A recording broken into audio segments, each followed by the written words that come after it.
When the princess, her women, and slaves were gone out of the hall, Aladdin shut the door, and going directly to the dead body of the magician, opened his vest, took out the lamp, which was carefully wrapped up, and rubbing it, the genie immediately appeared.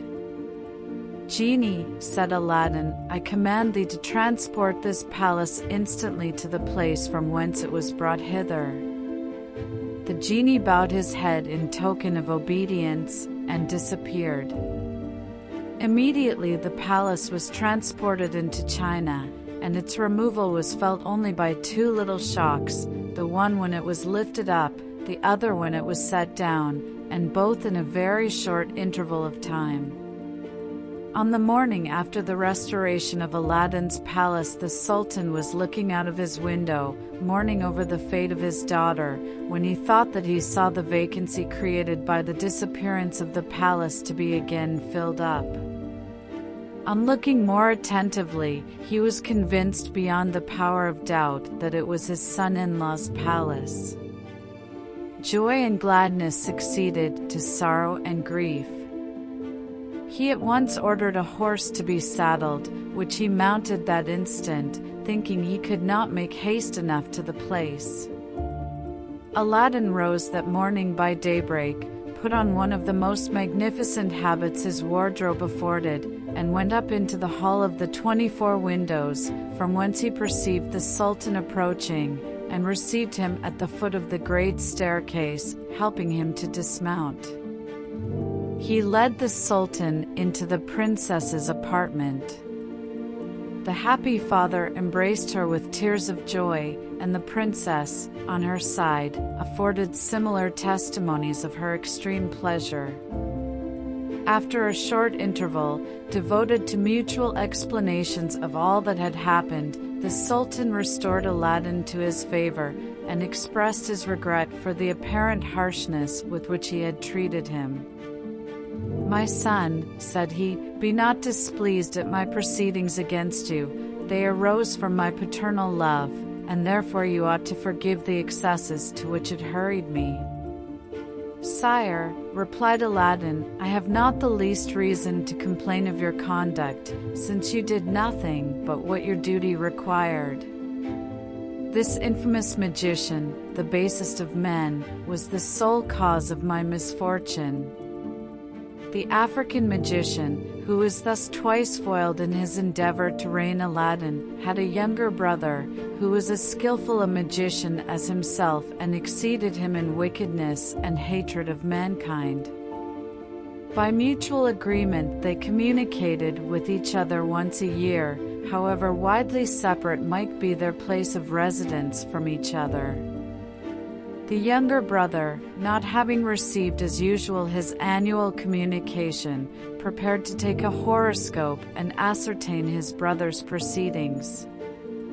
He, as well as his brother, always carried a geomantic square instrument about him. He prepared the sand, cast the points, and drew the figures.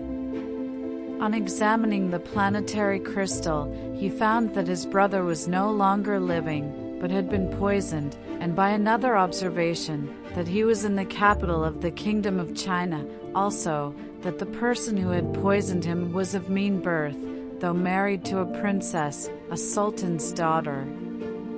When the magician had informed himself of his brother's fate, he resolved immediately to avenge his death, and at once departed for China, where, after crossing plains, rivers, mountains, deserts, and a long tract of country without delay, he arrived after incredible fatigues.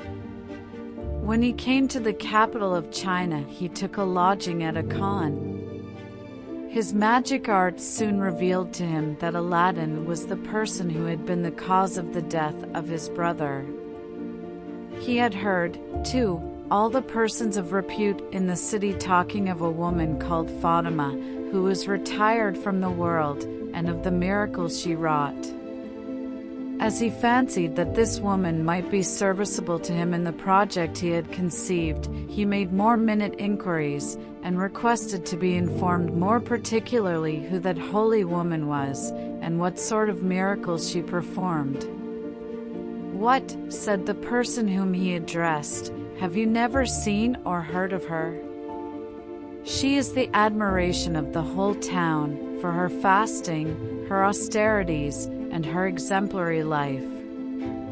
Except Mondays and Fridays, she never stirs out of her little cell, and on those days on which she comes into the town she does an infinite deal of good, for there is not a person who is diseased, but she puts her hand on him and cures him."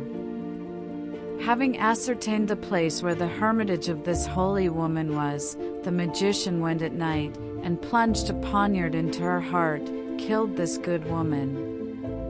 In the morning he dyed his face of the same hue as hers, and arraying himself in her garb, taking her veil, the large necklace she wore round her waist, and her stick, went straight to the palace of Aladdin. As soon as the people saw the holy woman, as they imagined him to be, they presently gathered about him in a great crowd. Some begged his blessing, others kissed his hand, and others, more reserved, kissed only the hem of his garment, while others, suffering from disease, stooped for him to lay his hands upon them, which he did, muttering some words in form of prayer, and, in short, counterfeiting so well that everybody took him for the holy woman. He came at last to the square before Aladdin's palace. The crowd and the noise were so great that the princess, who was in the hall of the 24 windows, heard it, and asked what was the matter. One of her women told her it was a great crowd of people collected about the holy woman to be cured of diseases by the imposition of her hands. The princess, who had long heard of this holy woman, but had never seen her, was very desirous to have some conversation with her. The chief officer, perceiving this, told her it was an easy matter to bring the woman to her if she desired, and commanded it, and the princess expressing her wishes, he immediately sent for slaves for the pretended holy woman. As soon as the crowd saw the attendants from the palace, they made way, and the magician, perceiving also that they were coming for him, advanced to meet them, overjoyed to find his plot succeed so well. "Holy woman," said one of the slaves, "the princess wishes to see you, and has sent us for you." "The princess does me too great an honor," replied the false Fatima. "I am ready to obey her command." And at the same time he followed the slaves to the palace. When the pretended Fatima had made his obeisance, the princess said, "My good mother, I have one thing to request, which you must not refuse me. It is, to stay with me, that you may edify me with your way of living, and that I may learn from your good example." "Princess," said the counterfeit Fatima, "I beg of you not to ask what I cannot consent to without neglecting my prayers and devotion." "That shall be no hindrance to you," answered the princess. "I have a great many apartments unoccupied. You shall choose which you like best, and have as much liberty to perform your devotions as if you were in your own cell." The magician, who really desired nothing more than to introduce himself into the palace, where it would be a much easier matter for him to execute his designs, did not long excuse himself from accepting the obliging offer which the princess made him. "Princess," said he, "whatever resolution a poor wretched woman as I am may have made to renounce the pomp and grandeur of this world, I dare not presume to oppose the will and commands of so pious and charitable a princess." Upon this the princess, rising up, said, "Come with me. I will show you what vacant apartments I have, that you may make choice of that you like best." The magician followed the princess, and of all the apartments she showed him, made choice of that which was the worst, saying that was too good for him, and that he only accepted it to please her. Afterward, the princess would have brought him back again into the great hall to make him dine with her, but he, considering that he should then be obliged to show his face, which he had always taken care to conceal with Fatima's veil, and fearing that the princess would find out that he was not Fatima, begged of her earnestly to excuse him, telling her that he never ate anything but bread and dried fruits, and desiring to eat that slight repast in his own apartment. The princess granted his request, saying, "You may be as free here, good mother, as if you were in your own cell. I will order you a dinner, but remember, I expect you as soon as you have finished your repast." After the princess had dined, and the false Fatima had been sent for by one of the attendants, he again waited upon her. "My good mother," said the princess, "I am overjoyed to see so holy a woman as yourself, who will confer a blessing upon this palace. But now I am speaking of the palace. Pray, how do you like it? And before I show it all to you, tell me first what you think of this hall." Upon this question, the counterfeit Fatima surveyed the hall from one end to the other. When he had examined it well, he said to the princess, "As far as such a solitary being as I am, who am unacquainted with what the world calls beautiful, can judge, this hall is truly admirable. There wants but one thing." "What is that, good mother?" demanded the princess. "Tell me, I conjure you." "For my part, I always believed, and have heard say, it wanted nothing. But if it does, it shall be supplied." "Princess," said the false Fatima, with great dissimulation, "forgive me the liberty I have taken, but my opinion is, if it can be of any importance, that if a roc's egg were hung up in the middle of the dome, this hall would have no parallel in the 4 quarters of the world, and your palace would be the wonder of the universe." "My good mother," said the princess, "what is a rock, and where may one get an egg?" "Princess," replied the pretended Fatima, "it is a bird of prodigious size, which inhabits the summit of Mount Caucasus. The architect who built your palace can get you one."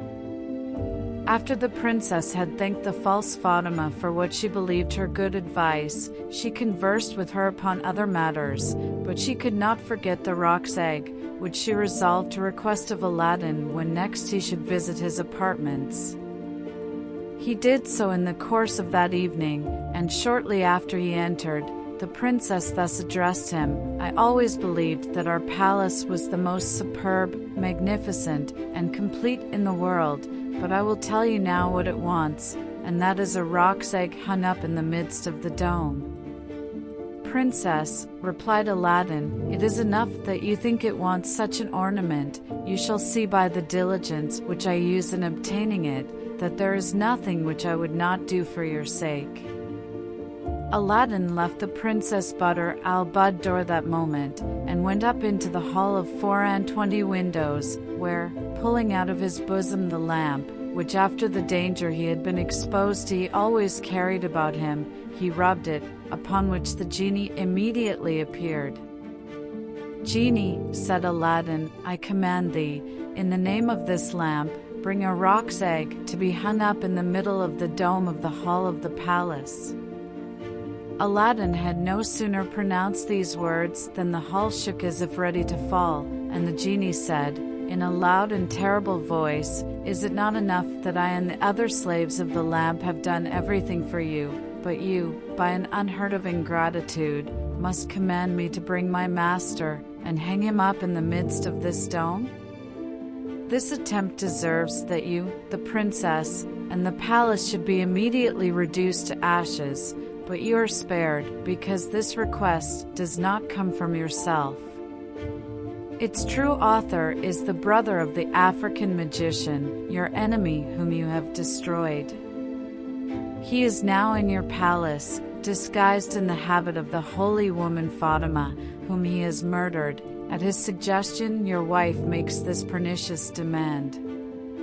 His design is to kill you, therefore take care of yourself." After these words, the genie disappeared. Aladdin resolved at once what to do. He returned to the princess's apartment, and without mentioning a word of what had happened, sat down and complained of a great pain which had suddenly seized his head. On hearing this, the princess told him how she had invited the holy Fatima to stay with her, and that she was now in the palace, and at the request of the prince, ordered her to be summoned to her at once. When the pretended Fatima came, Aladdin said, "Come hither, good mother, I am glad to see you here at so fortunate a time. I am tormented with a violent pain in my head, and request your assistance, and hope you will not refuse me that cure which you impart to afflicted persons." So saying, he arose, but held down his head. The counterfeit Fatima advanced toward him, with his hand all the time on a dagger concealed in his girdle under his gown. Observing this, Aladdin snatched the weapon from his hand, pierced him to the heart with his own dagger, and then pushed him down on the floor. "My dear prince, what have you done?" cried the princess, in surprise. "You have killed the holy woman." "No, my princess," answered Aladdin, with emotion, "I have not killed Fatima, but a villain who would have assassinated me if I had not prevented him. This wicked man," added he, uncovering his face, "is the brother of the magician who attempted our ruin. He has strangled the true Fatima and disguised himself in her clothes with intent to murder me." Aladdin then informed her how the genie had told him these facts, and how narrowly she and the palace had escaped destruction through his treacherous suggestion which had led to her request. Thus was Aladdin delivered from the persecution of the two brothers, who were magicians. Within a few years, the Sultan died in a good old age, and as he left no male children, the Princess Badr al-Buddur succeeded him, and she and Aladdin reigned together many years, and left a numerous and illustrious posterity.